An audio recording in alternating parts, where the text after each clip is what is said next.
Alguém lembra do que a gente tem falado esse mês? Eita, que delícia! Purê de batata. É uma bênção. Deixa eu me achar aqui que mudou. Eu fico tão confiante que está o esboço aqui na ponta da língua que... Amém. Me achei aqui. Eu vou fazer uma oração inicial já, porque senão, na hora que eu for fazer o resumo da mensagem, eu posso acabar me perdendo. Então eu prefiro orar agora, para que Deus possa falar profundamente aos nossos corações. Você crê que Deus vai falar ao seu coração? Amém. Eu creio também. Bom Deus, fala conosco, Senhor. Eu sei que eu não sou nada sem a sua presença, eu sou pó e cinza. Senhor, eu te peço então que use os meus lábios, que eu seja essa ferramenta nas suas mãos, para falar aquilo que está no teu coração, Senhor. Te revela para nós através da tua palavra, e que essa palavra possa vir, ó Deus, trazendo alívio, trazendo alento, trazendo força, trazendo vigor, trazendo ânimo, trazendo coragem, para que a gente possa desfrutar de um tempo de unidade, Senhor, sobrenatural. Isso te peço, Senhor, em nome de Jesus. E quem crê, diga amém. Amém. Amém. O texto base que a gente tem usado para falar sobre o purê de batatas está lá em João, capítulo 17, nos versos 20 e 21. Para quem veio acompanhando, eu vou fazer um resumo, bem resumido, das últimas duas mensagens, e aí eu entro logo na mensagem de hoje. Mas para quem não está acompanhando, eu preciso fazer esse resumo para você entender do que se trata o purê de batatas, tá bom? E diz assim, João capítulo 17, versículo 20 e 21, diz assim: não peço somente por estes, que Jesus estava falando dos discípulos, dos 12 discípulos, eu não peço somente por estes, mas também por aqueles que vierem a crer, nós, amém? Amém.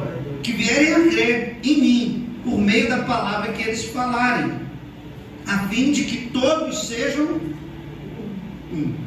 Eu queria que com muito carinho e amor você apontasse para alguém que está do seu lado e falasse assim: olha, você é um comigo.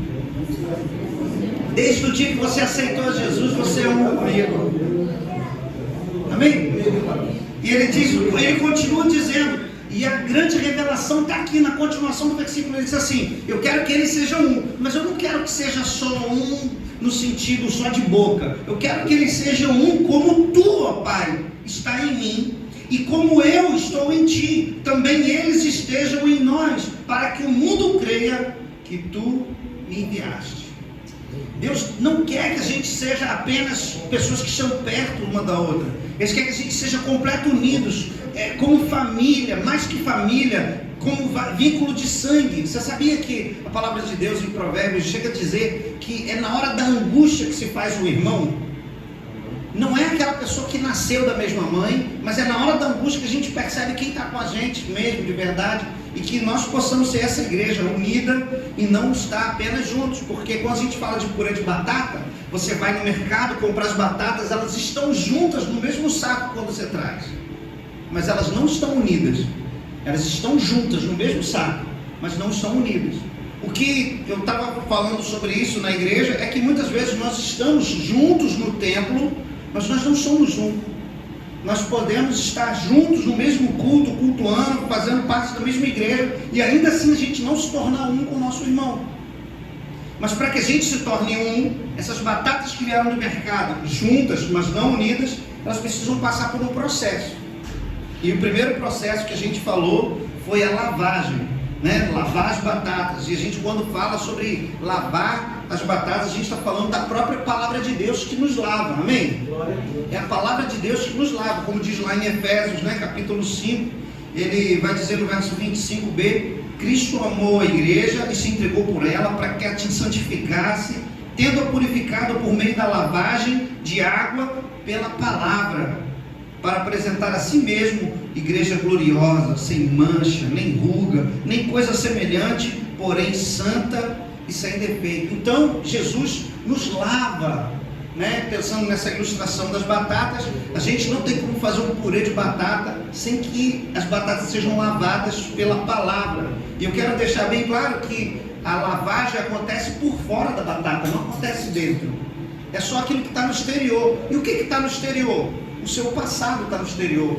né? Você não tem como controlar o seu passado, você não tem como controlar o que as pessoas pensam, ou falam, ou agem a respeito de você. Isso está por fora. O que as pessoas lançaram de palavra de maldição. Você já teve palavra de maldição sobre a sua vida? Olha, rapaz, eu já tive muita palavra de maldição. Me disseram que eu não ia ser pastor. Disseram assim, olha, você trate de mudar o rumo da sua vida aí, porque essa igreja vai falir, vai fechar. Falando da igreja de Marambaia. E você acerte sua vida e para a glória de Deus, agora a igreja já está multiplicando. Não é? A gente vê que são coisas externas, não é interno. A lavagem pela palavra faz você saber quem você é por dentro. Quem eu sou, independente, né? Eu estava até brincando com o Lucas e com o Eduardo aqui em Purê de Batatas, que o Eduardo falou assim, rapaz, ninguém me tira a paciência daquilo que eu sei que não sou. Você pode implicar comigo com as suas mentiras que não vai me enfurecer, porque, né? Você entendeu? Não vou contar o contexto, porque é muito engraçado, o pessoal pode não levar. Mas, às vezes as pessoas tentam nos ofender com mentiras. Só que isso não tira a nossa paciência, porque a gente sabe o que está por dentro da gente. E às vezes, sabendo o que está por dentro da gente, a gente também se impede de desfrutar muita coisa da parte de Deus, sabia? Porque você sabe quem você é. Eu costumo dizer que eu sei o traia-ruim que eu sou. Então, quando eu sei que eu sou uma pessoa que é desprezível, talvez se eu fosse Deus eu não me aceitasse do jeito que eu sou.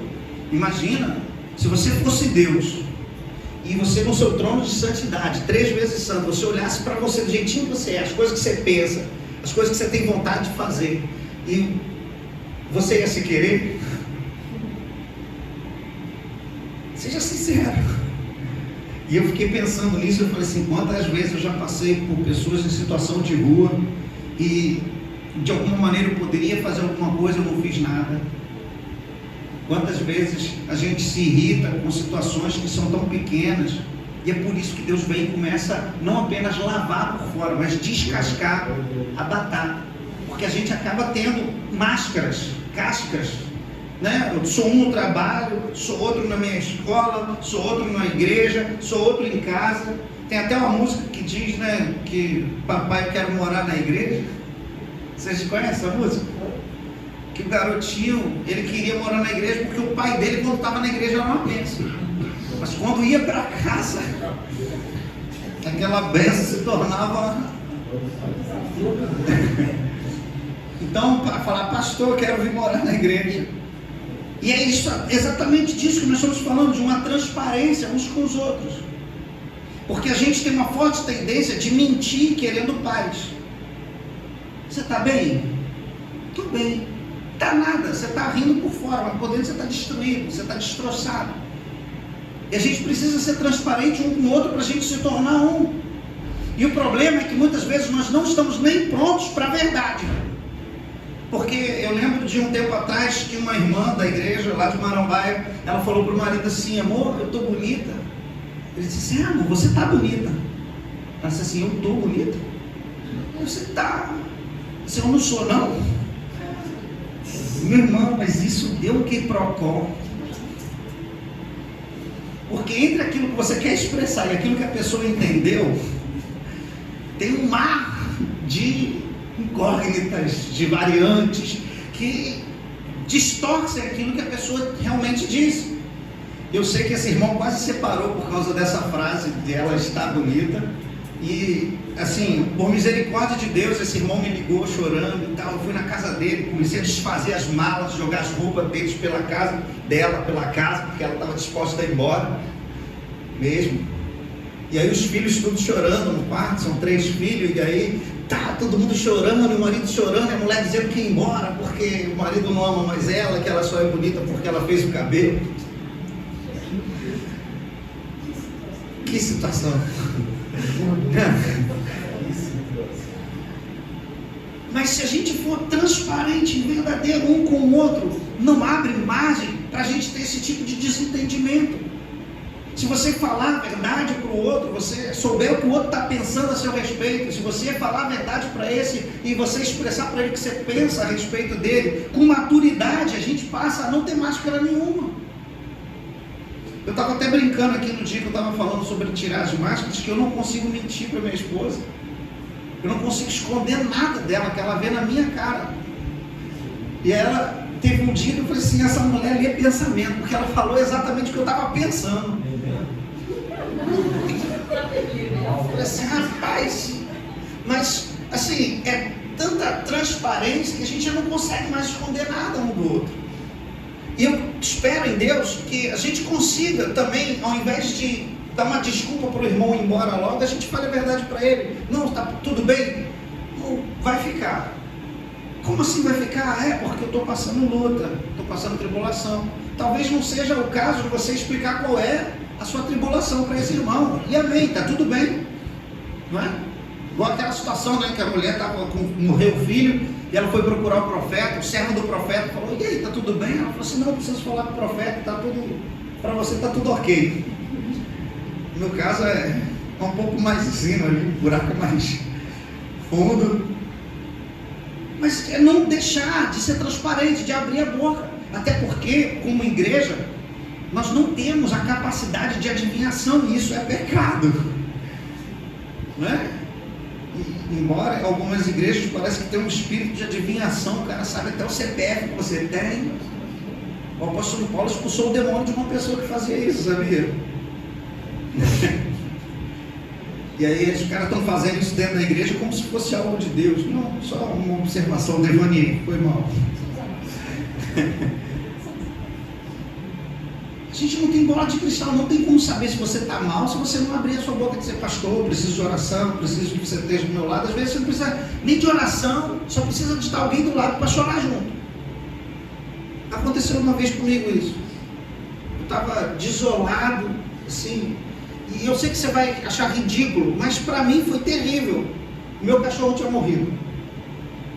Eu tinha um cachorrinho, um pincher, o nome dele era Danger, quer dizer perigo. Mas era perigoso pisar nele, que era desse tamanho aqui. E ele fugiu de casa e foi atropelado por um caminhão do frango. E eu que tive que enterrar. E eu estava com o meu coração destruído, que era o meu bichinho. Depois dele, nunca mais tive cachorro, nunca mais tive bicho nenhum, até aparecer essa semana lá em casa uma vira-lata da rua, prenha ainda por cima. Letícia falou que vai ficar com os filhotinhos. Eu falei, sangue de Jesus tem poder. Mas eu estava desolado que meu bichinho tinha morrido. E eu não precisava que ninguém dissesse nada. Olha, Deus é contigo, porque eu sabia que Deus era comigo. Olha, Deus vai te dar outro. Não tinha outro Danger, não é? Mas eu só precisava de alguém ali do meu lado. Chora comigo só estou triste. E às vezes a gente, por não ser transparente, a gente acaba impedindo o outro de servir a gente em amor. Porque se eu não for transparente com você, você não tem como saber quais são as minhas lutas. E se você não souber qual é a minha luta, como que a gente vai guerrear junto? E a questão, né, de tirar a casca é justamente nessa hora de descascar que a gente tira as feridinhas da batata, não é?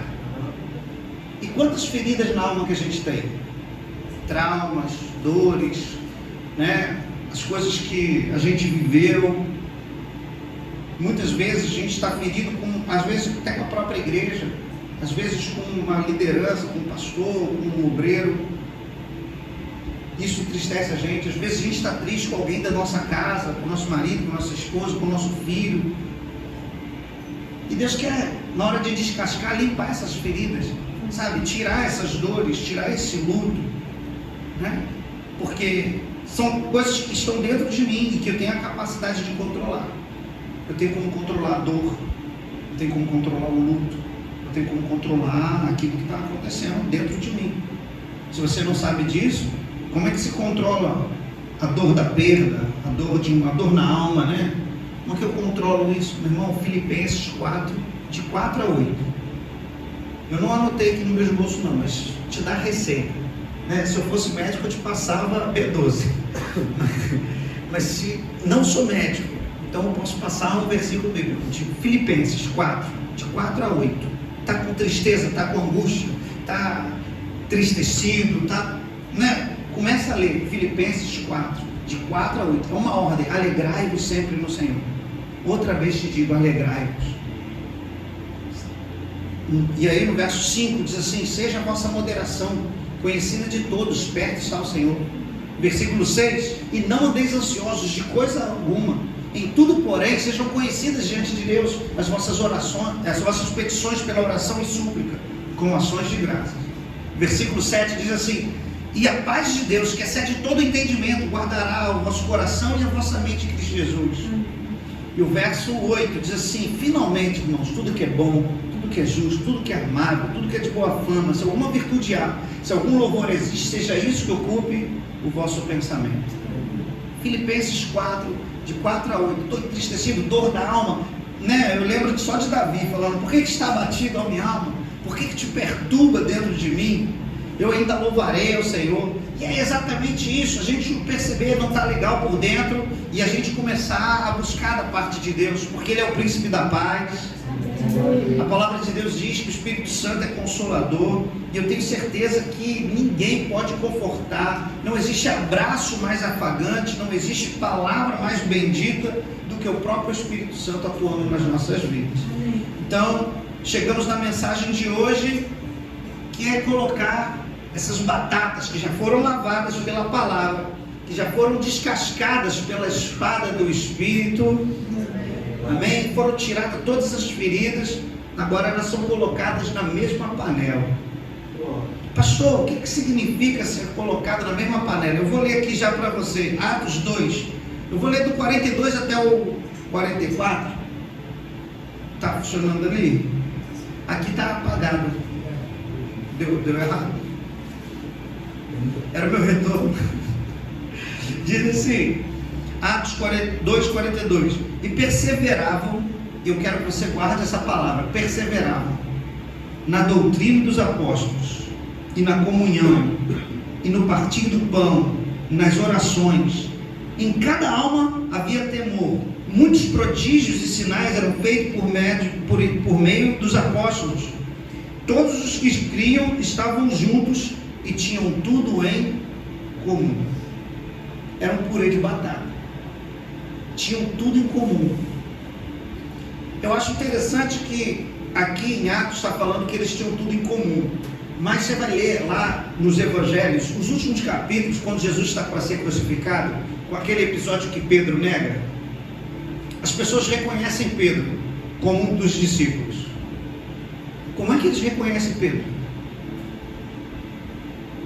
Pelo sotaque, pelo tipo de roupa, eu não sei, mas eles tinham tudo em comum, está dizendo aqui. Eles eram parecidos, eles eram pessoas que eram parecidas. E talvez, eu não estou querendo dizer que eles eram parecidos apenas externamente, mas eu acredito que a postura, o parecer, o jeito de agir com as pessoas era parecido. E aí eu começo a perceber algumas coisas aqui, que colocar na panela é a hora de você ficar vulnerável, porque agora eu já estou sem máscara, eu já estou lavado, e agora eu sou colocado na mesma panela que uma outra batata que é diferente de mim. Eu sou uma batata paciente, tranquila, pacífica. Quem me conhece sabe que eu estou falando a verdade. Mas eu fui colocado na mesma panela que a minha esposa. Fogo consumidor, tempestade, raios, furacão, ventos vorazes. Você está entendendo o que eu estou falando? Na mesma panela, na mesma casa. Às vezes a gente acha que o irmão é muito diferente da gente no grupo de vida. Já aconteceu isso com você? Fala assim: fulano é muito diferente de mim. Mas isso não faz dele melhor ou pior do que você. Porque enquanto Mateus era passivo, Pedro era ativo. Ele era proativo, ele queria fazer as coisas, ele fazia as coisas na frente de todo mundo. E já Mateus não, ele era mais retraído, ele já era mais discreto, né? Quem viu The Chosen falam até que parece que ele era autista.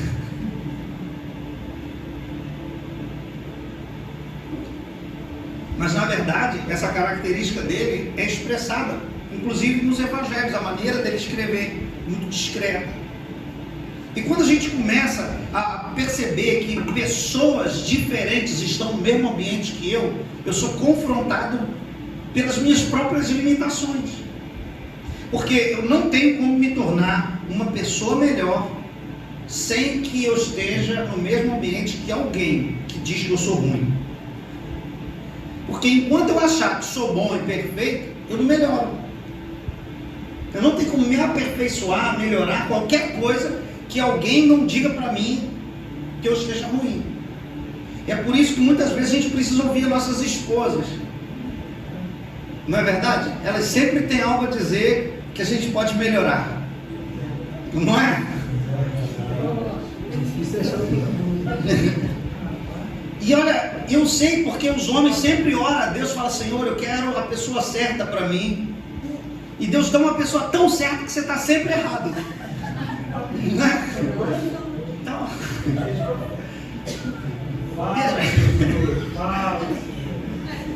só que a gente não tem como melhorar se não tem quem diga: olha, você está ruim, cara. Tinha um restaurante, né, que a gente gostava de ir sempre, eu e minha esposa. Não estou falando restaurante mega, restaurante não, estou falando uma pensão, restaurante de bairro. E sempre a gente estava lá almoçando. E aí um dia a gente começou a perceber que a comida não estava tão boa. Que o arroz parece que eles estavam requentando, parece que a carne era de um dia para o outro. E aí eu falei para a Letícia: a gente tem duas possibilidades. A primeira é nunca mais voltar aqui e comer em outro lugar que a gente acha melhor. Ou a gente gosta desse restaurante, esse restaurante é tão legal, ele serve tão bem a gente pode dar um feedback para o dono, falar assim: olha, cara, você pode melhorar isso aqui assim, a gente está percebendo que está assado. Continuar, não sei se vou continuar vindo, porque eu quero o melhor. E quando eu faço isso, eu estou dando ocasião para aquele cara me servir melhor. Porque eu gosto daquele restaurante. Se eu não gostasse daquele restaurante, ou estivesse passando de passagem, eu só não voltar mais. Muitas vezes, quando nós, como igreja, temos a possibilidade de um discipulador, de um líder, ou mesmo do pastor chegar para você e dizer: irmão, a gente pode melhorar nisso daqui. Não se ofenda, porque a gente te ama, porque a gente quer o seu bem. Essa semana eu falei para Maria: eu vou te dar uma coça quando chegar em casa. Porque eu falava para ela que eu preciso atender as pessoas, que ela não pode me interromper na hora que eu estiver atendendo de gabinete. E ela, mais ou menos 16 vezes, interrompeu o gabinete que eu estava fazendo. E na frente da pessoa que eu estava atendendo, ela ficava assim, deitada no colo da mãe, fazendo assim, que estava com fome. Antes de eu atender essa pessoa, minutos antes, eu cheguei e falei assim: Maria, Luana, o pai vai conversar agora. Eu preciso que vocês não entrem no gabinete, fiquem brincando lá de fora. Tinha o pessoal da dança, tinha o pessoal da capoeira, tinha um monte de coisa acontecendo na igreja. Elas podiam se distrair com 1000 coisas do lado de fora. Mas ela decidiu desobedecer. Não é? E aí eu cheguei para ela e falei assim: olha, hoje ainda estarás comigo. Eu fui no quintal da minha sogra, que lá no meu quintal agora não tem mais. Antes tinha uma cerola lá, agora não tem mais. Eu peguei lá na casa da minha sogra uma varinha e fiquei fazendo assim com a varinha na mão. E ela ficava olhando para a varinha, como quem diz assim: de hoje eu não passo. Eu sentei com ela na cadeira, botei a cadeirinha aqui, outra aqui para mim, sentei, fiquei olhando para ela. Falei assim: você sabe o que você fez? Ela começou a chorar. Eu sei, pai. Eu falei assim: então o que você fez? Eu atrapalhei você de ser pastor. E chorou. Eu falei assim: você sabia que o pai te ama? Aí eu sei. Eu falei assim: eu preciso bater em você para que quando você for fazer isso de novo, você lembre daquela dor. E a dor vai impedir você de fazer. Aí eu abri a Bíblia com ela, mostrei lá em Provérbios, né, que a vara afugenta a tolice dos filhos. Você foi uma filha tola, e agora eu preciso afugentar essa tolice de você. E ela chorou e falou assim: na Bíblia, sempre. E ela foi chorando e falou assim para mim: papai, eu prometo que não vou fazer de novo. Eu falei assim: eu acredito em você, então eu não vou te bater hoje, mas da próxima vez você já sabe. E aí ela foi e me beijou, eu beijei ela, a gente se abraçou, ela saiu chorando, quem estava do lado de fora chorando, a irmã também.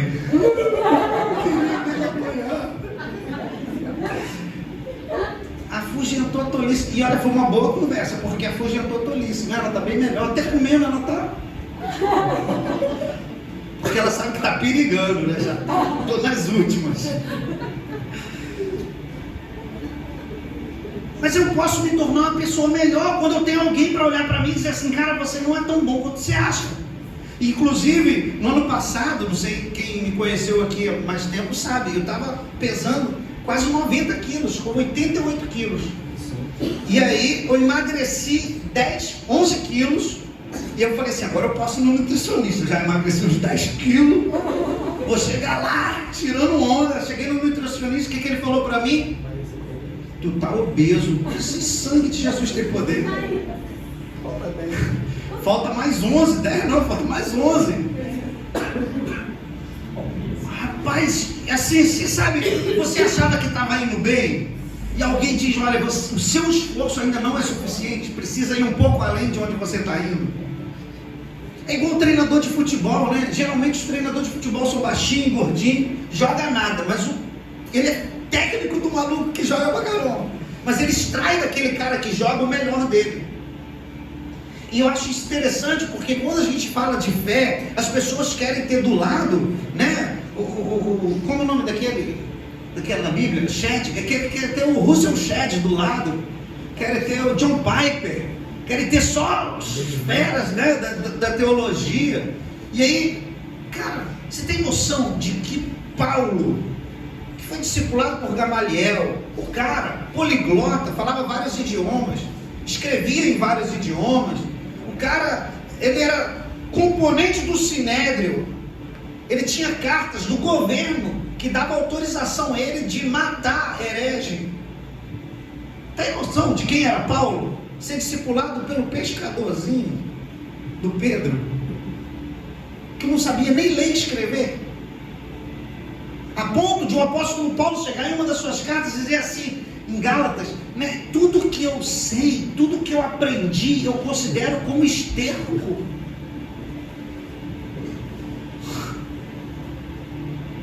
Você sabe o que é esterco, não sabe? Ele disse assim: olha, não vou repetir com palavras mais atuais, não.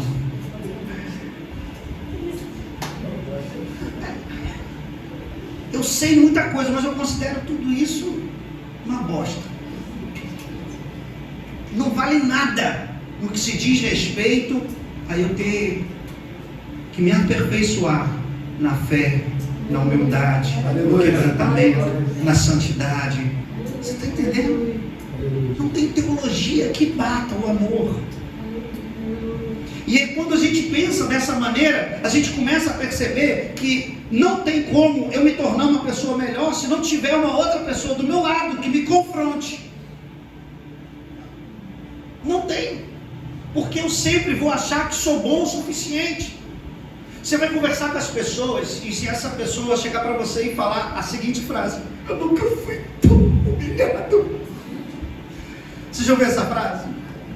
Essa pessoa se exaltou, ela achava que era alguma coisa. Se você acha que você não é nada, ninguém tem a capacidade de te humilhar, meu irmão. Se você auto-humilhar-se, ninguém tem a capacidade de te humilhar mais do que você mesmo. E quando você está nessa posição de humilhação, você começa a ser confrontado nas suas debilidades e você tenta se aperfeiçoar nela. Porque existe um outro extremo da pessoa que recebe uma palavra e ela vai e se prostra. Cara, é verdade mesmo, eu sou ruim, eu sou uma treva pura. E eu digo para você, de verdade, não é porque eu tenho essa prática, não, eu pratico isso sempre. Mas a gente precisa tomar as palavras negativas e reverter o quadro. Disseram que eu nunca ia ser pastor da igreja. E a igreja está lá para a glória de Deus, crescendo, né? A gente ganhou bastante gente, só desse início de ano foram 7 almas para Jesus, graças a Deus. Então a gente está crescendo como igreja lá em Marambaia, está crescendo como igreja aqui em Maria Paula, né? Para a glória de Deus, eu estou vendo a mão de Deus. Não sou melhor, mas eu acredito que você tenha sido, para a glória de Deus, um bom pastor. Uma pessoa chegou para mim e disse assim: você atrapalhou o culto, você toca muito mal, você é o pior do mundo. E eu fui lá, me dediquei, aprendi, né? Meu instrumento é teclado. Eu toco no baixo aqui, só aqui em Maria Paula. Lá em Marambaia eu toco teclado. Mas por que eu aprendi? Porque alguém disse que eu não tinha capacidade de aprender. E se alguém disser para você que você não tem a capacidade de alguma coisa que você quer, que você sente que é o seu propósito, meu irmão, faz que nem um sapo surdo, só avança, né? Você conhece a história do sapo surdo? Não conhece? Diz que tinha uma escalada de uma montanha, e essa competição era entre todos os sapos, e todos os sapos ficavam pulando e subindo a montanha, pulando e subindo a montanha, mas só que todos os anos era só a festa da inauguração, e todo mundo começava a pular e subir a montanha, e depois todos os sapos voltavam para a base, comemorava, ria, brincava, se divertia. Por quê? Porque ninguém conseguia chegar no topo, nunca, era impossível. E aí todas as vezes que alguém ia mais adiante, os outros sapos ficavam falando assim: é impossível, não vai não, ninguém consegue, vamos descer para a gente comemorar lá embaixo, fazer a festa lá embaixo. Mas só que teve um sapo que continuou pulando e chegou no topo do monte. E aí depois que ele desceu para comemorar com todo mundo, o grande vitorioso, o único vitorioso, aquele que fez o impossível, perguntaram para ele: como que você conseguiu fazer isso? Ele: era surdo.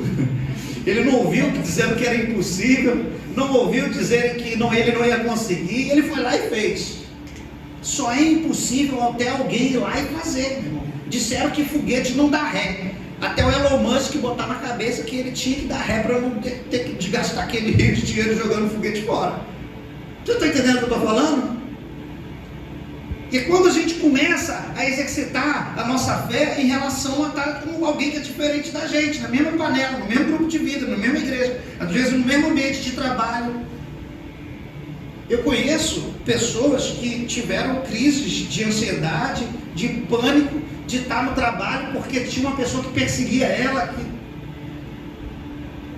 Teve uma pessoa que falou assim: olha, eu estou querendo ser demitido do meu emprego, pedir demissão para eu não ter que lidar com aquele fulano, e não sei o que eu quero me vingar dele. Os deitinhos assim, ó, eu quero me vingar dele. Letícia, você sabe de que eu estou falando? Eu falei assim: olha, você quer que eu te diga uma ferramenta mais poderosa para você solucionar esse seu problema? Ora. Porque se você se vingar com a força da sua mão, você vai ter a sua própria vingança. Mas quando a vingança vem do Senhor, a vingança dele é melhor. E aí você pode estar pensando assim: poxa, a pessoa está falando de vingança. É claro, porque a vingança nunca deve ser minha. A vingança sempre é do... E aí eu falei para ela assim: olha, o que você quiser fazer, se você tiver a capacidade de fazer sobre essa situação, é muito menor do que aquilo que Deus tem a capacidade de fazer. E aí você está pensando assim: não, aí Deus pode dar uma doença, Deus pode matar, Deus pode... Mas eu não estou falando disso. Eu estou falando de Deus abrir uma porta mais excelente para essa pessoa e ela ir para trabalhar em outro lugar. Eu posso dizer que Deus pode trabalhar no coração dessa pessoa, ela se converteu ao Deus Altíssimo e tornou uma amiga minha, e agora eu perdi um inimigo e ganhei um amigo.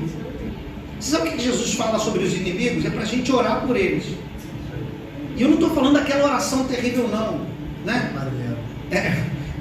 Rapaz, eu vi na internet o cara orando pelos inimigos: Senhor, dá dor de cabeça, bala perdida, dá barco que afunda, bota câncer, eu quero ver ele doente. Esse sangue de Jesus tem poder. Não é esse tipo de doença, de oração não, irmão. É oração para abençoar aquela vida. Porque Jesus, quando ele disse para a gente orar pelos nossos inimigos, ele não tinha a intenção dessa pessoa permanecer como meu inimigo. Ele tinha a intenção que essa pessoa se tornasse um comigo, como o Pai, eles são um, eu e essa pessoa que seria meu inimigo, se torne um também. Esse é o desejo de Jesus. que haja unidade no meio da igreja, que haja unidade no meio do povo. E eu acho interessante que quando o texto aqui vai dizer, no 42, Atos 2, 42, e perseveravam, é porque ter comunhão não é fácil, irmão. E cada dia que passa, está mais difícil a gente ter comunhão com as pessoas. Parece que a gente tem tanta coisa para fazer. Meu Deus. Não estou falando só na rua, não. Estou falando dentro de casa. Você já viu quanta coisa que a gente tem para fazer em casa? Eu estava falando com Letícia. Ontem eu lavei louça 3 vezes antes do café da tarde. Só isso? A louça brotava assim, ó, da pia. Vai ser um negócio sobrenatural. Dá vontade de comprar no descartável.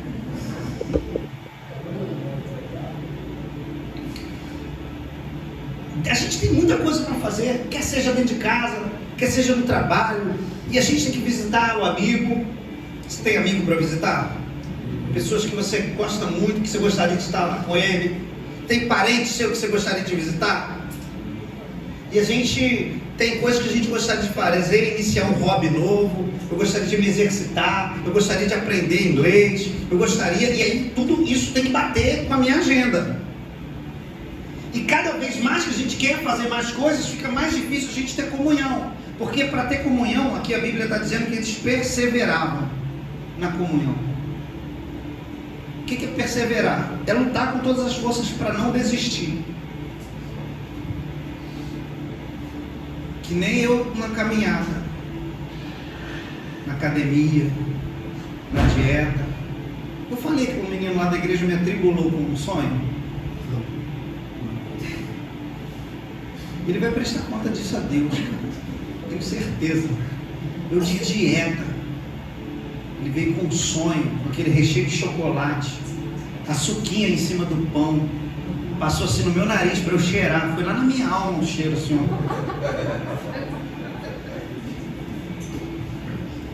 E eu falando, Senhor, eu estou de dieta. Tira esse gadareno de perto de mim, Senhor. Mas isso exercita o quê? O Nelson. Exercita a minha paciência, exercita o meu domínio próprio, a minha capacidade de resistir às coisas, as tentações que vêm. Porque para muitos é só um sonho, para mim é a minha disciplina. Né? A gente começa a falar dessas coisas, a gente começa a perceber que estar no mesmo ambiente, estar na mesma panela, estar na mesma igreja, estar no mesmo ambiente de trabalho, estar na mesma casa, colocar a gente em confronto é um exercício para viver em sociedade, para viver em comunidade. Nem todo mundo é fácil de lidar. Você conhece gente difícil de lidar? Não, né? Graças a Deus. Vocês são pessoas maravilhosas. Eu conheço pessoas terríveis. Quais são os exercícios sociais que a gente faz quando a gente está na panela, quando a gente está no grupo de vida, quando a gente está na igreja, quando a gente está em família, quando a gente está no ambiente de amigos, quando a gente está... Qual é o exercício de estar dentro da panela? Qual é o exercício social? Primeiro, coloquei ali, perdão. A gente exercita o perdão. Tem noção que muitas pessoas têm dificuldade de perdoar? Tem gente que diz que perdoa com a boca, mas na hora que você pisa na bola, ela lembra daquelas coisas todas que passou. E perdão, de fato, é lembrar sem dor. Eu lembro o que aconteceu porque eu não perdi a memória, não tenho Alzheimer. Mas eu não deixo que isso machuque mais. Se você quer descobrir se você perdoou ou não, chega perto da pessoa que te cometeu uma maldade e conversa com ela sobre o assunto. Se você ainda sentir dor, se você ainda sentir raiva, se você ainda não perdoou totalmente. E essa pessoa está presa à sua alma. Tem uma cadeia espiritual entre você e essa pessoa. Essa pessoa está presa a você. Você não soltou ela. Mas agora, se você senta com essa pessoa e conversa com ela de boa, e vocês tocam até no assunto, e isso não te machuca, não te fere, você já perdoou de fato. E eu sei disso porque eu precisei exercitar o perdão muitas vezes na minha vida. Inclusive, a gente veio no carro, né, com o Joamir, falando sobre uma ocasião que eu precisei de exercitar paciência, domínio próprio.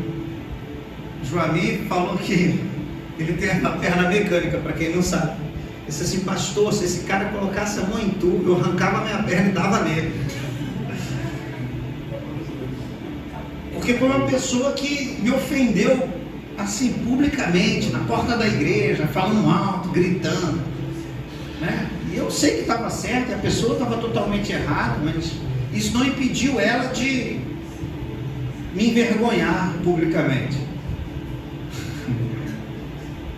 E a gente precisa perdoar. E há 15 dias atrás, essa mesma pessoa que fez isso há 14 anos atrás, estava sentado na sala da minha casa, e eu estava dando suco para ele, a gente estava conversando, ouvindo e brincando. Você está entendendo o que eu estou falando? Sem dor. Perdão. Tolerância contra o opositor. Deixa eu ver se foi lá. Perdão o primeiro, pode botar aí. O segundo, tolerância com o opositor. O que é tolerância com o opositor? O cara que pensa diferente de você. Não é? Eu lembro que, não sei se foi, qual foi o ano daquela eleição complicada, Edu? Foi 22? Ou foi 18? Foi 22? Rapaz, ficou uma guerra, era filho contra pai, pai contra filho, irmão contra irmão, irmão da igreja contra irmão da igreja. Não, porque eu sou Lula, porque eu sou Bolsonaro. Meu irmão, nenhum dos dois é rei dos reis, senhor dos senhores. Eu vivo debaixo de um reinado, não é democracia. E debaixo do reinado, meu irmão, se for A ou for B que vencer, para mim tanto faz. Eu sou regido pelo céu. Eu sou embaixador do reino dos céus. Vai entendendo? E aí tem gente que pensa diferente de você. Não, porque eu acredito que o Lula é melhor. Amém, que você crê que o Lula é melhor. Ah, mas eu creio que o Bolsonaro era melhor. Por que você crê que o Bolsonaro é melhor? Isso não impede. O que me une a você é maior do que Bolsonaro e Lula junto.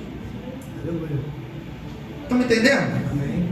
A pessoa pensa diferente de você, por isso você vai ser inimigo dela? Não. Tem um grande amigo, mas é grande amigo meu mesmo, chama Tiago Zacaria. Eu acho muito legal, porque ele, quando chegou lá na Nova Vida de Marambaia, a visão escatológica dele era pré-milenista. E a denominação Nova Vida, e inclusive eu também, sou amilenista.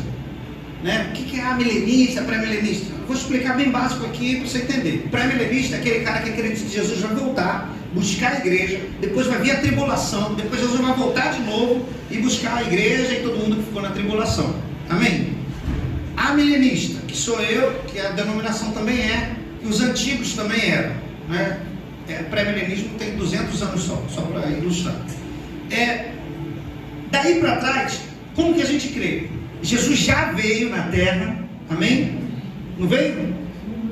Nasceu de mulher, morreu, ressuscitou, e quando Jesus ressuscitou, também ressuscitaram os mortos, foram vistos já em Jerusalém. E aí ali inaugura o milênio, e Jesus está reinando com a igreja já em vida, enquanto aumenta gradativamente a tribulação. Você está passando por tribulação? Está aumentando cada dia que passa? Eu vi os 2 garotos de moto lá em Maranhão, estou arrepiado. A gente está passando por tribulação, como nós cremos, tá? Nova Vida queria dessa maneira, amilenismo. E Jesus volta no fim para julgar vivos e mortos. E aí a eternidade. Foi? Estamos juntos? É assim que nós cremos. E ele acreditava diferente de mim. E a gente começou a entrar em embates teológicos, assim bem, não sei qual é a melhor palavra que eu poderia dizer, mas a gente ficou umas conversas mais acirradas. Bem calorosas. Só que aí a gente percebeu o seguinte, que entre pré-milenismo e amilenismo, qual é o fim de todas as coisas? A eternidade. Cristo. Cristo buscando a igreja. E eu falei assim, se vai ser antes da tribulação, depois da tribulação, o que nos une é muito maior do que nos separa. isso não afetou a nossa amizade. Então a gente precisa entender que se você pensa diferente de mim, eu penso diferente de você, isso não te põe contra mim. Eu não sou contra você. Nós só pensamos diferente. Estamos em lados opostos de pensamento. Né? Se você gosta de pessoas que são diferentes na Bíblia, pensa que Jesus escolheu Simão o Zelote e ele também escolheu Mateus o publicano. O Zelote era o cara que odiava o publicano. O publicano era a galera do PT e o Zelote era o cara do PL. Né? Mais ou menos isso. E os caras queriam se confrontar o tempo todo, a ponto de ter guerra armada entre, né, os caras que queriam defender o povo. Não fui eu, só para vocês saberem. E os caras que estavam ali para coletar os impostos do povo. Então, ficava essa rixa entre eles. E Jesus chamou os dois para a mesma equipe, para caminhar junto, para trabalhar junto, para ver a transformação junto, para ver milagre acontecendo junto, para pegar os pães e os peixes para entregar para o menino lá depois da multiplicação junto, vendo ele andar sobre as águas junto. Você tem ideia do que Jesus fez? Colocou esses dois para andar junto, 3 anos e meio. É tolerância contra o oposto, contra aquela pessoa que pensa diferente de mim. Eu trouxe aqui, eu coloquei 3 coisas em uma só, para a gente refletir, mas é empatia, humildade e respeito. Quando a gente começa a andar junto, a gente precisa de ter essas 3 características: empatia, humildade e respeito, para que a gente consiga conviver. Humildade para você entender que você não é a última Coca-Cola do deserto, que você não é perfeito, que você não é bom o suficiente. Mas você precisa também ter respeito pelo outro. Independente de quem seja, o estado que esteja, precisa de respeito. E empatia. Empatia é você receber com carinho todas as pessoas que se propuserem estar pelo seu caminho. Não adianta nós, como igreja, acharmos que é aquilo que o João me falou. Ele foi, pegou no carro, né? 3 pessoas, não foi? Você falou? E ele olhou com empatia. E eu digo isso que eu já passei por uma situação semelhante, de você ir num lugar e você ser rejeitado pelas pessoas, porque elas acreditam que você vai rejeitar elas. Né? Eu sou pastor. Então, um tio meu, que é diferente de mim, que pensa diferente de mim, ele parou de falar comigo porque achava que eu ia discriminar ele. Eu falei assim: não, tio, não. Me chama para ir no seu aniversário que eu vou. Foi a pior coisa que eu falei para ele, porque ele me chamou para ir no aniversário, mas judiaram tanto de mim. Judiaram muito de mim. Me afrontaram, me envergonharam. Mas eu precisava provar para quem eu amo, que independente de tudo que fizeram comigo, eu amo. Você está entendendo? Porque é muito fácil a gente querer pessoas prontas, perfeitas, para estarem junto com a gente na nossa caminhada, na nossa igreja. Né? Embora eu veja aqui em Maria Paula uma igreja bonita, né? De gente bonita, né? De pessoas bem apessoadas, né? Como disse o Madruga, bem feitas, pessoas bem acabadas. Obrigado, pastor. Em todo lugar a gente vai achar gente só assim. E a gente precisa ter empatia para ver aquela pessoa que não está bem, que não está passando por uma boa fase, a gente amar, trabalhar perto dessa pessoa, caminhar junto. Outra característica é comunicação assertiva. Porque, embora a gente tenha perdão, a gente tenha tolerância, empatia, se a gente não tiver uma boa comunicação com as pessoas, irmão, aquilo que eu estava falando sobre você ser transparente, descascar as máscaras, Né? Não adianta você só dizer a verdade pela verdade ela pode te matar, você sabia? Só a verdade pela verdade ela pode te matar. Então, olha a maneira que você está falando a verdade. Né? Eu gosto sempre de dizer daquele exemplo dos profetas, 2 profetas, vocês conhecem essa história? Eu sempre falo, eu repito 1000 vezes. E essa daqui é boa para eu repetir 1001 vezes. Porque, imagina comigo, a Bíblia fala que tinha 2 profetas. E os 2 profetas tinham que denunciar o pecado do rei. É uma tarefa fácil ou difícil? Tarefa difícil. Um rei, ele era sanguinário, assassino. Ele tinha sangue nas mãos. A Bíblia diz que ele tinha sangue nas mãos. Violento. E o outro rei, ele era calmo, tranquilo, pacato, pacífico. Ele era um cara de boas, zen. Os 2 profetas tinham que dar a mensagem para o rei. Quem você acha que morreu? O rei que matou, o rei sanguinário que matou o profeta, ou o rei pacífico que matou o profeta? Foi o rei pacífico que matou o profeta. O rei que era sanguinário era o rei Davi. Para você ter uma ideia, a Bíblia diz que ele nem pôde construir o templo, né? Que foi chamado o templo de Salomão, porque Davi não podia botar a mão, que ele tinha a mão suja de sangue. Mas ele tinha feito uma coisa terrível. Ele tinha mandado Urias ir para a batalha e matou Urias para ficar com a esposa dele.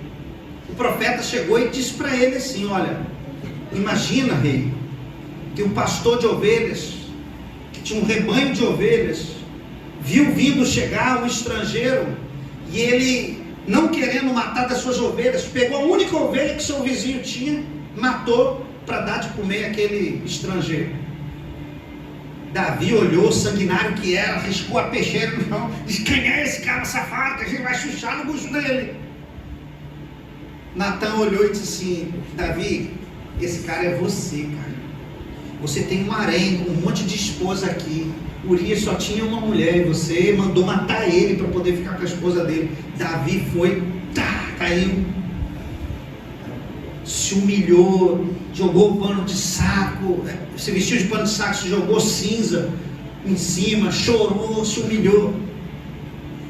Falou para o profeta: vem morar na minha casa, eu preciso de gente que nem você, que fale dos meus defeitos para eu me aperfeiçoar. Já João Batista, vocês conhecem a história, né?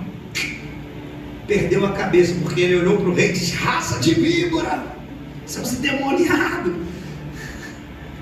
o reino de Deus está perto, vocês não estão vendo, vocês estão com a cabeça onde? E aí a enteada do rei pediu a cabeça de João Batista de presente. Foi a morte, porque o profeta não sabia falar. Falou a verdade? Falou a verdade. Os 2 falaram a verdade, os 2 contaram o pecado do rei, os 2 tinham a mesma missão, mas a maneira de falar trouxe resultados diferentes.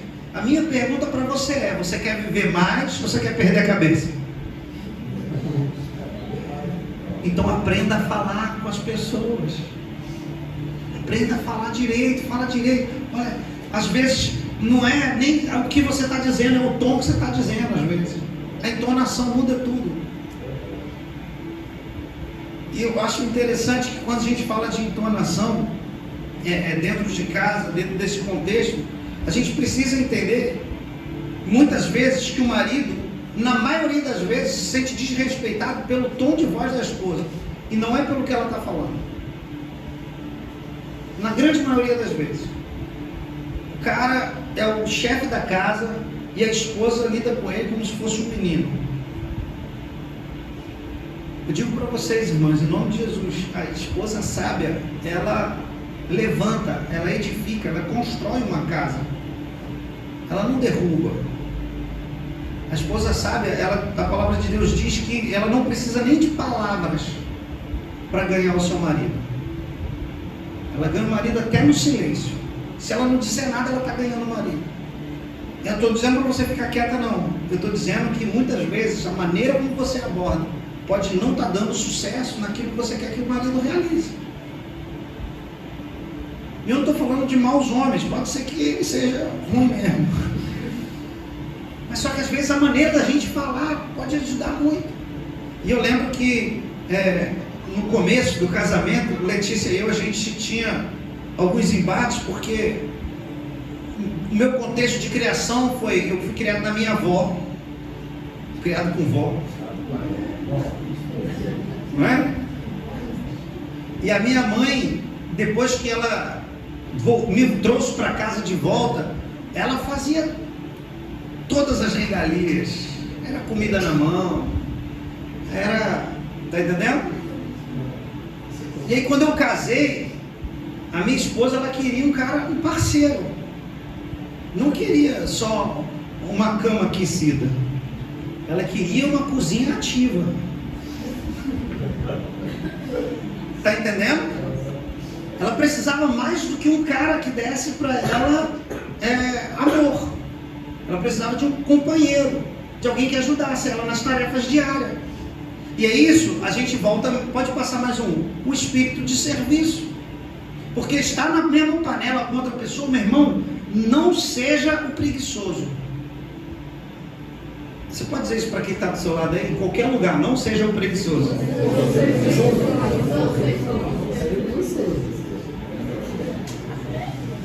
Não seja, meu irmão. E olha, eu não estou tendo visão, nem revelação, mas tem um dia que a nossa cama está tão gostosa.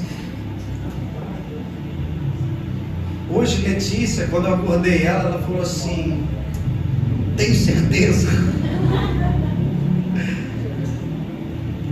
Tem dia que a gente não quer, tem dia que a cama está mais gostosa. Você tem noção? Lá em casa a gente tem um ar-condicionado no quarto. A gente abre a porta do quarto para sair, dá vontade de voltar e fechar a porta de novo. Um calor, lá dentro fresquinho. E quando a gente começa a observar que a gente precisa servir o outro, você tem noção de que Pedro, ele chega para Jesus e diz: Jesus, não me lava não, na ceia. Não tem a última ceia? Jesus vai lavar os pés dos discípulos. Pedro, não me lava não. E tira o pé, provavelmente. Eu fico imaginando ele puxando o pé. Não lava o teu não. Jesus fala assim: para eu ter parte contigo, eu tenho que te servir.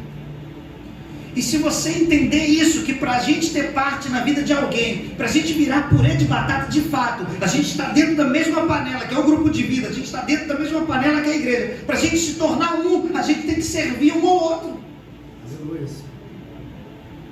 Porque não tem como servir a Deus. E quem gosta de anotar, anota essa frase aqui, não é frase de efeito, é revelação da palavra. Não tem como servir a Deus sem servir pessoas. Porque eu sou o corpo de Cristo. Se você me servir, você está servindo o corpo de Cristo. Você é corpo de Cristo? Então, se eu te servir, eu estou servindo ao corpo de Cristo. Você tem noção que muitas vezes a gente faz coisas, a gente age de maneira que a gente nem percebe aquilo que está cantando ou fazendo?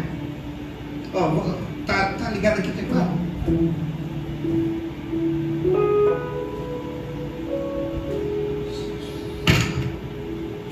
Deixa eu ligar aqui. Só dá aí, garoto. O pessoal daqui não está me vendo. Segura nas mãos de Deus, segura nas mãos de Deus, pois ela te sustentará.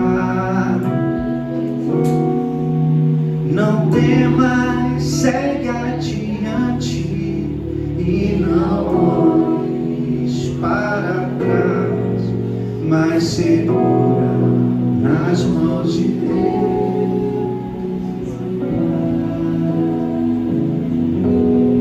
Agora, você pode segurar na mão de quem está do seu lado? Segura aí na mão dele, na mão dela. Agora você vai cantar essa música como você nunca cantou antes. Sabe por quê? Porque você é o corpo de Cristo. Você é a mão de Deus. Então quando você fala segura na mão de Deus, você fala assim: segura na minha aqui, ó, segura. Segura nas mãos de Deus, segura nas mãos de Deus, pois ela te sustenta. Não temas, segue adiante e não olhe, mas segura nas mãos de Deus e vai. Você pode aplaudir Jesus?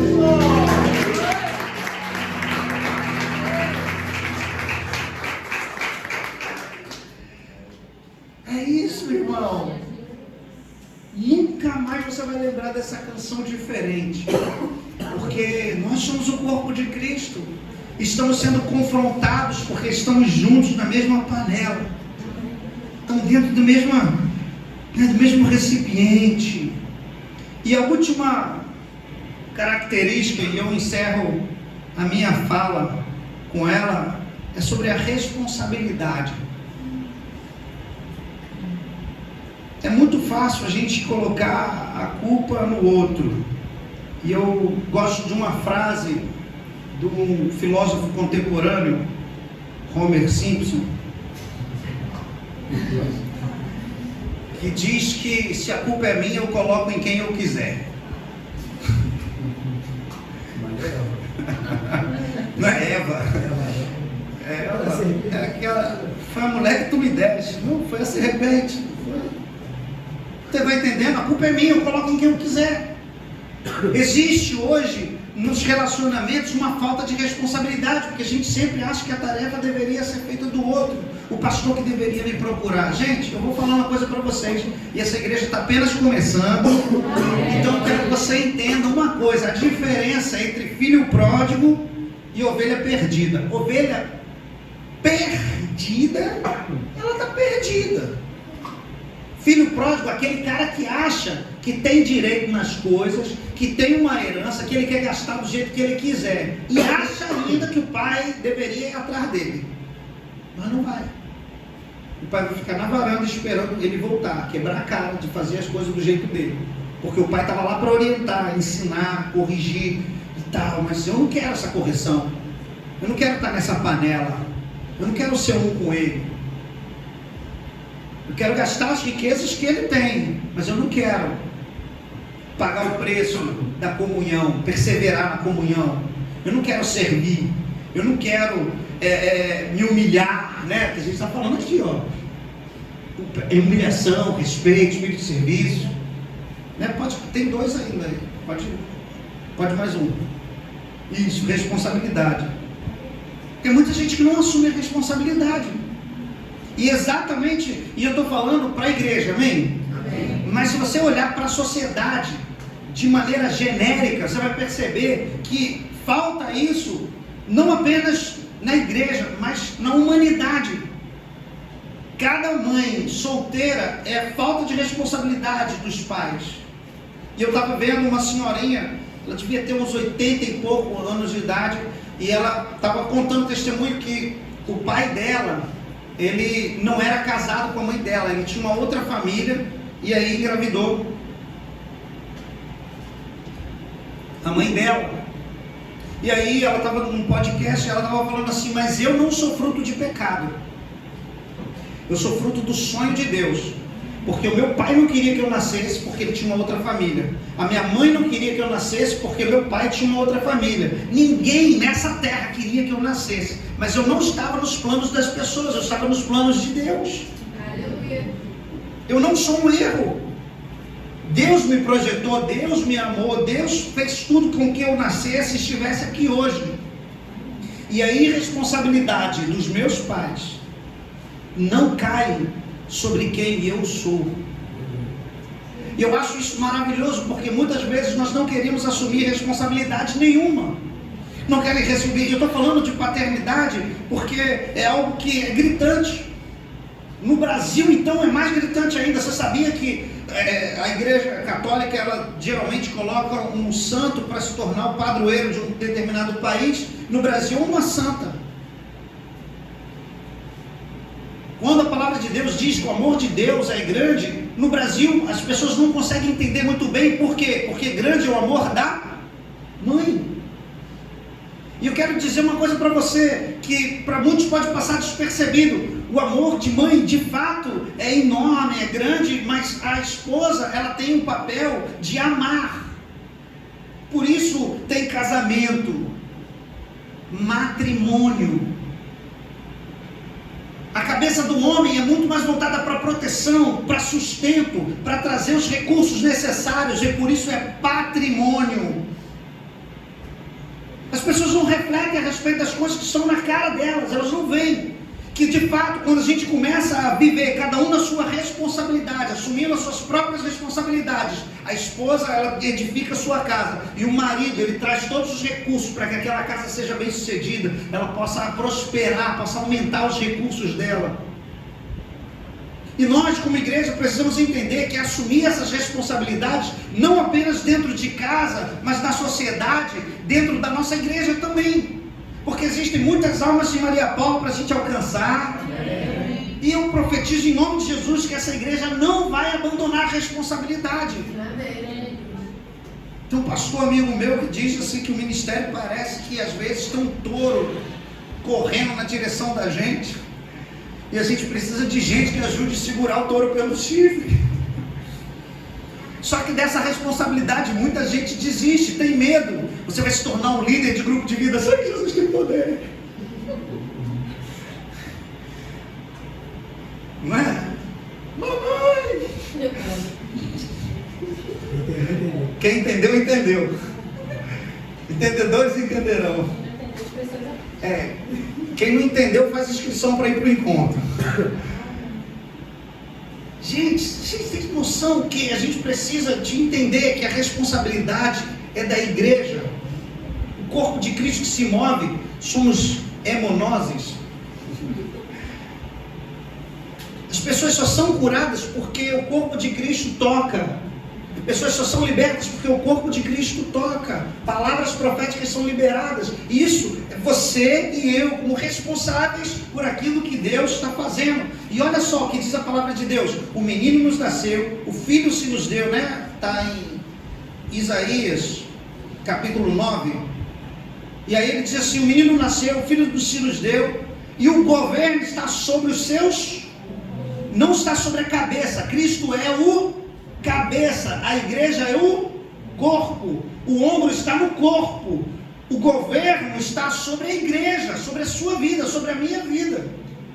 A responsabilidade de ir, pregar o evangelho, curar enfermos, expulsar demônio, está em mim e você. Agora, como igreja, nós temos a estratégia do grupo de vida para evangelizar.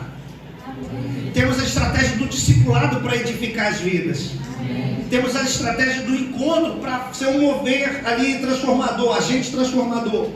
E todas essas estratégias e ferramentas que como igreja a gente tem é para cumprir que cada crente tenha a responsabilidade, tem essa autorresponsabilidade de cumprir aquilo que tem sido chamado por Deus. Quando você entrega a sua vida a Jesus, você tem uma missão, e a sua missão é ganhar vidas para Jesus, é implantar o reino de Deus, que seja assim na terra como é no céu. E a gente ora isso tantas vezes, Pai nosso que estás nos céus, santificado seja o teu nome, venha o teu reino. Mas o que eu tenho feito? A responsabilidade é minha, de implantação do reino. Venha o teu reino, seja feita a sua vontade. Será que está sendo feita a vontade de Deus ou a minha própria vontade?